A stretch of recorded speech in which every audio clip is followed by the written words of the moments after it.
Hello दोस्तों, नमस्कार। आज का हमारा विषय है लेमन फार्मिंग, नींबू की उन्नत खेती।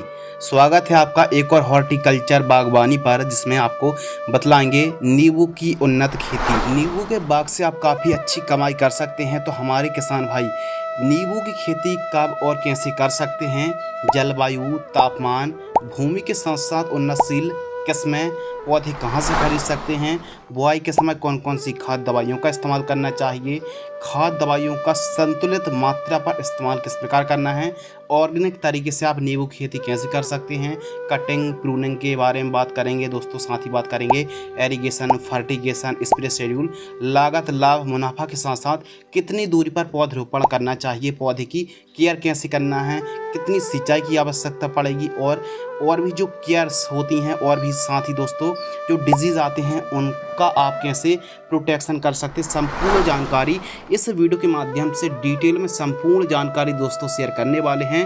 तो आज की इस वीडियो के माध्यम से आपको बतलाएंगे नींबू की वैज्ञानिक खेती। चलिए दोस्तों शुरू करते हैं। आप देख रहे हैं भारतीय कृषि network advance agriculture YouTube channel. मैं हूं आपका होस्ट एंड दोस्त शिव कुमार। चलिए दोस्तों प्रारंभ करते हैं। सबसे पहले टाइमिंग। हर एक फसल के लिए, हर एक बागवानी के लिए टाइमिंग काफ़ी ज़्यादा ज़रूरी रहती है। वैसे तो नींबू की आप प्लांटेशन 12 महीने कर सकते हैं, लेकिन इसकी रोपण की सही और एग्जैक्ट जो टाइमिंग है वो बरसात के लिए जून से जुलाई के मध्य, यह 2 महीने काफ़ी अनुकूल माने जाते हैं। और गर्मियों के लिए अक्टूबर से दिसंबर के मध्य आप पौधरोपण कर सकते हैं, यही सही टाइमिंग है। बाकी अन्य महीनों पर दोस्तों आप पौधरोपण करेंगे तो डंपिंग ऑफ की समस्या आएगी, यानी पौधा सूख जाएगा। इसके अलावा जलवायु और तापमान के ऊपर बात करें तो नींबू की फसल ठंडे, नम, आर्द्र जलवायु की क्रॉप है, और यह अनउपजाऊ भूमि या फिर असिंचित भूमि पर भी सफलतापूर्वक ग्रो हो जाती है या फिर मुनाफा दे सकती है। और ज़्यादा मुनाफा देने वाली फसलों में से भी एक बागवानी है नींबू की फसल। काफ़ी अच्छे बाजार भाव देखने के लिए मिलते हैं, लेकिन कुछ समस्या भी आती हैं, तो उनका इलाज निवारण भी इस वीडियो के माध्यम से मिलने वाला है। वीडियो लंबी जरूर हो सकती है, लेकिन आपको एकदम सही, सटीक और व्यवहारिक जानकारी डिटेल के साथ मिलने वाली है। तो चलिए बात करते हैं टेम्परेचर के बारे में। मिनिमम टेम्परेचर 8 से 10 डिग्री सेल्सियस और अधिकतम 38 से 40 डिग्री सेल्सियस तक जो टेम्परेचर है, 45 तक जो टेम्परेचर रहता है, काफ़ी ज़्यादा उपयुक्त माना जाता है या फिर चल जाता है। भूमि और खेत की तैयारी के ऊपर दोस्तों बात करते हैं तो नींबू की खेती वैसे तो सभी प्रकार की भूमि पर आप खेती कर सकते हैं। काली मिट्टी, काली दोमट, चिकनी दोमट, बलुई दोमट, लेकिन काली दोमट भूमि काफ़ी अच्छी मानी जाती है और पीली भूमि पर काफ़ी अच्छा उत्पादन देखने के लिए मिलता है। बस मृदा की पीएच वैल्यू 5 से 7.5 तक चल जाती है। उत्तम जल निकास का प्रबंध होना चाहिए और उपयुक्त जीवाश्म पदार्थ वाली जो सॉइल होती है काफ़ी ज़्यादा अच्छी मानी जाती है। तो भूमि में ठीक तरीके से खेत को आपको समतल कराना है और 1 से 2 बार प्लोइंग कराना है, जुताई कराना है। कल्टीवेटर 2 हल से 1 से 2 जुताई कराकर पाटा लगाकर खेत को समतल करा दीजिए। मिट्टी यदि भुरभुरी नहीं है तो हैरो या फिर रोटावेटर की मदद से आप मिट्टी को भुरभुरी करा लीजिए। तारबंदी होना बहुत ज़्यादा ज़रूरी है यदि जंगली जानवर परेशान करते हैं। इसके अलावा दोस्तों आप ज़्यादा केयर नहीं कर पा रहे फसलों की, तो फिर नींबू की खेती आप करें। यदि आप बिजनेस वाले हैं, जॉब वाले हैं, तो फिर नींबू की खेती भी आप कर सकते हैं, लेकिन तारबंदी करा दीजिए, प्रॉपर ड्रिप बिछवा दीजिए, जिससे ज़्यादा देखभाल ना करना पड़े, प्रॉपर सिंचाई होती रहे और ज़्यादा मतलब केयर नहीं लगती है नींबू की फसल पर। तो आप नींबू की खेती कर सकते हैं। उन्नतशील किस्मों के ऊपर दोस्तों बात करते हैं तो वैसे तो भारत भर में सैकड़ों वैरायटी हैं, लेकिन अच्छा उत्पादन देने वाली कुछ गिनी चुनी ही किस्में हैं, जैसे कि सदाबहार नींबू आता है, कागजी नींबू, 12मासी नींबू, और साथ ही साई सरबती नींबू आता है, प्रमालनी नींबू आता है। तो जो 5-6 वैरायटी बतलाई हैं, सबसे ज़्यादा कागजी नींबू और 12मासी नींबू और सदाबहार नींबू, यह 3 वैरायटी काफ़ी ज़्यादा लगाई जाती हैं।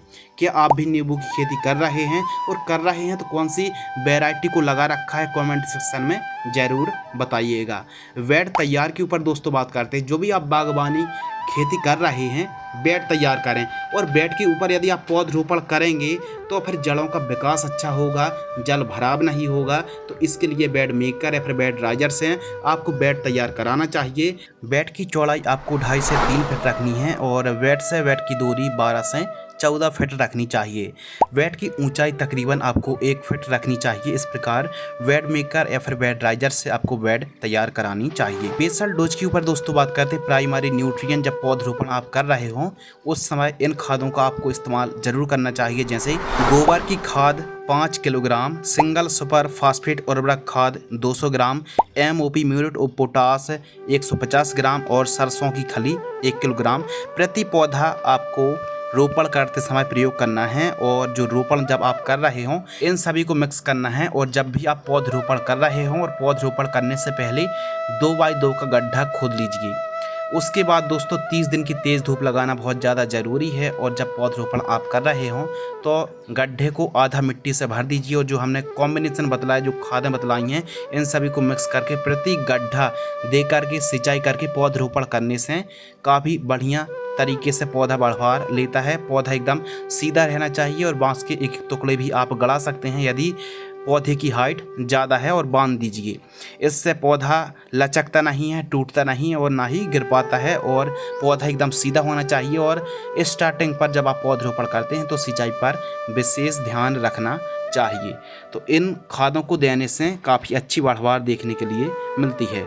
नर्सरी प्रबंधन के ऊपर दोस्तों बात करते हैं तो जो नर्सरी पौधे हैं या तो 4 से 5 साल पुराने पौधे से भी आप कलम निकाल सकते हैं या फिर बागवानी हॉर्टिकल्चर नर्सरी से भी पौधे प्राप्त कर सकते हैं जो ग्राफ्टेड पौधे होते हैं।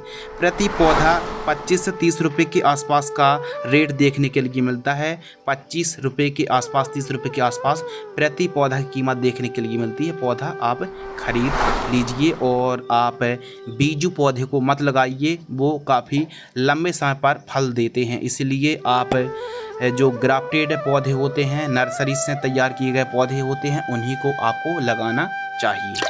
प्लांट ट्रीटमेंट के ऊपर बात करते हैं। पौधा उपचार करना बहुत ज़्यादा ज़रूरी है, इससे सूखने की समस्या नहीं आती है। तो पौधे पर स्वस्थ अंकुरण हो या फिर स्वस्थ जड़ों का फुटाव हो, इसके लिए 10 लीटर पानी लेना है और 300 ग्राम ट्राइकोडर्मा में घोल बना करके जड़ों को डुबो करके आपको प्लांटेशन करना चाहिए। प्रति एकड़ प्लांट्स के ऊपर दोस्तों बात करते हैं। यदि आप पौधे से पौधे की दूरी 15 फीट और लाइन से लाइन की दूरी 15 फीट रखते हैं तो 1 एकड़ में लगभग 190 से 200 पौधे की रिक्वायरमेंट पड़ने वाली है। तो 1 एकड़ में लगभग आपको 200 पौधे लगाने चाहिए और यह डिस्टेंस काफ़ी अच्छा है। लाइन से लाइन की दूरी 15 फीट और पौधे से पौधे की दूरी आपको लगभग 15 फीट रखनी चाहिए। ड्रिप एरीगेशन के ऊपर दोस्तों बात करते हैं। 20 mm जो बटन वाली ड्रिप आती है, टपक सिंचाई पद्धति से खेती करने पर 20 mm ड्रिप को आप लगा सकते हैं। सिंचाई के ऊपर बात करते हैं। सिंचाई स्टार्टिंग पर काफ़ी ज़्यादा केयर रहती है। 4-4 दिनों की अंतराल पर आपको ड्रिप से सिंचाई करनी चाहिए और फ्लैट एरीगेशन से 20-20 दिनों के अंतराल पर सिंचाई करनी चाहिए। नींबू को आप स्प्रिंकलर विधि से स्प्रिंकलर सिंचाई ना करें, बाकी ड्रिप और फ्लैट एरीगेशन नाली विधि, क्यारी विधि से आप सिंचाई कर सकते हैं। तो जो भी आप सिंचाई कर रहे हैं स्टार्टिंग पर बहुत ज़्यादा ज़रूरी होती है। स्टार्टिंग पर नमी होना बहुत ज़्यादा ज़रूरी है, इससे पौधा अच्छी बढ़वार लेता है।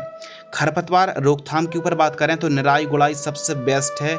यदि खरपतवार रहते हैं नींबू की फसल पर तो रस चूसक कीटों का प्रकोप बढ़ता है, नींबू की फसल बढ़वार नहीं ले पाती है। तो निराई गुड़ाई प्रॉपर कराते रहें। टॉप ड्रेसिंग कराना बहुत ज़्यादा ज़रूरी है।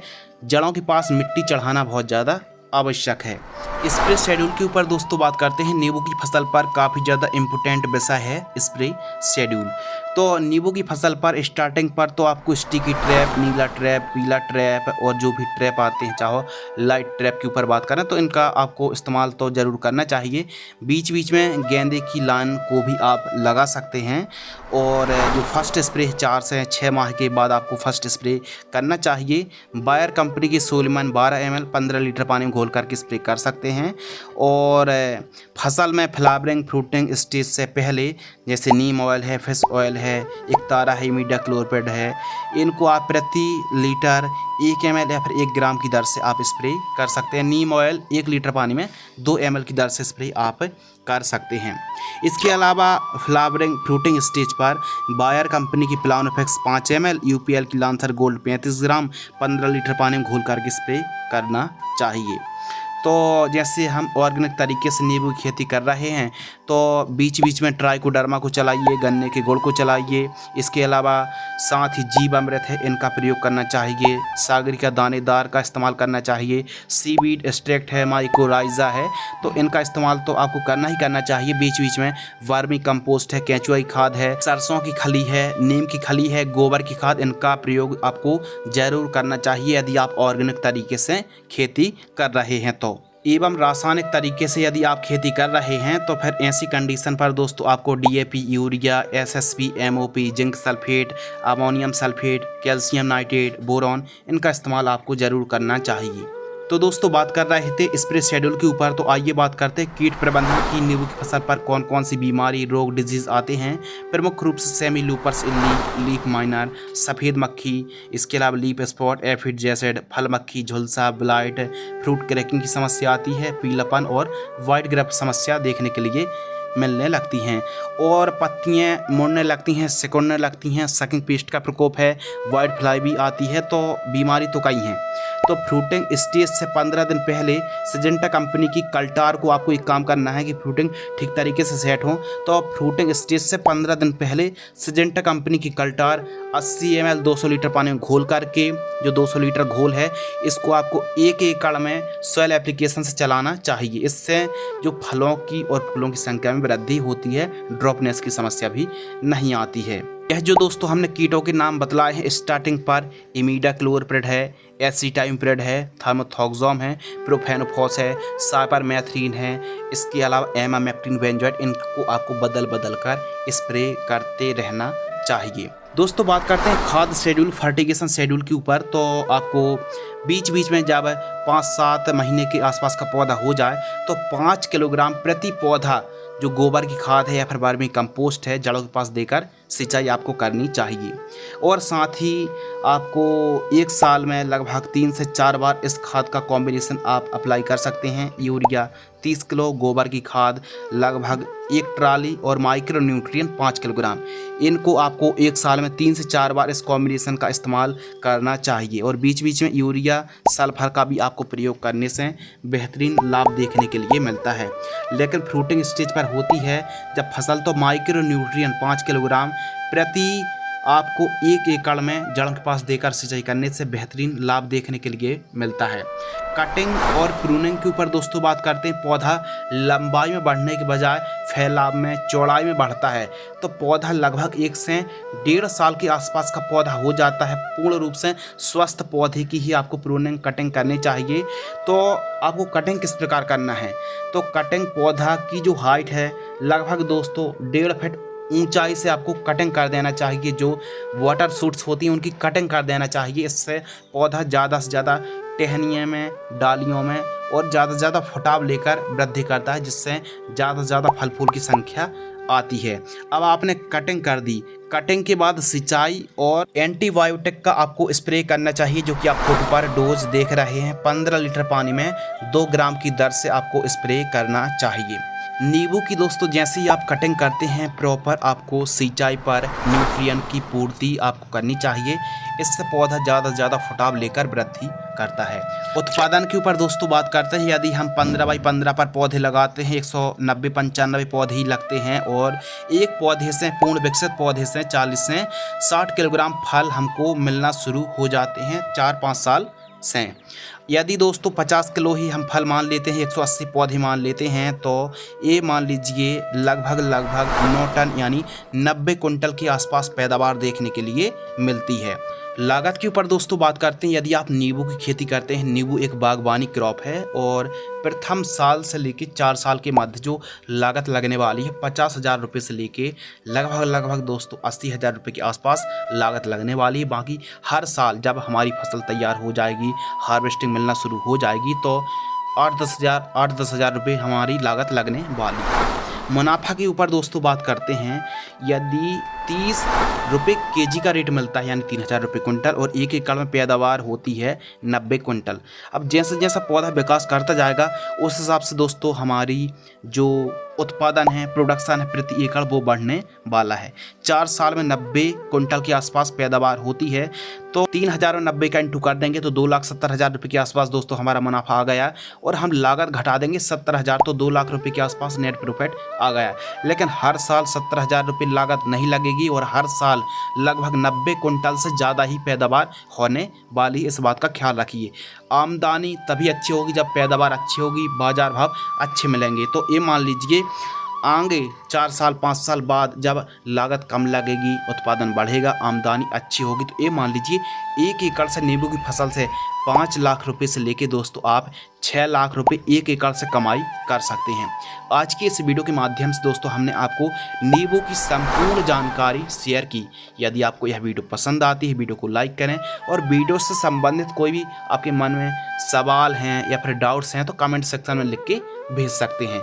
मिलते हैं इसी प्रकार कृषि कार्य से जुड़ी एक और ज्ञानवर्धक जानकारी के साथ। वीडियो को आपने अंत तक पूरा वॉच किया, वीडियो को अंत तक देखने के लिए आपका दिल से बहुत बहुत शुक्रिया। जय हिंद, वंदे मातरम।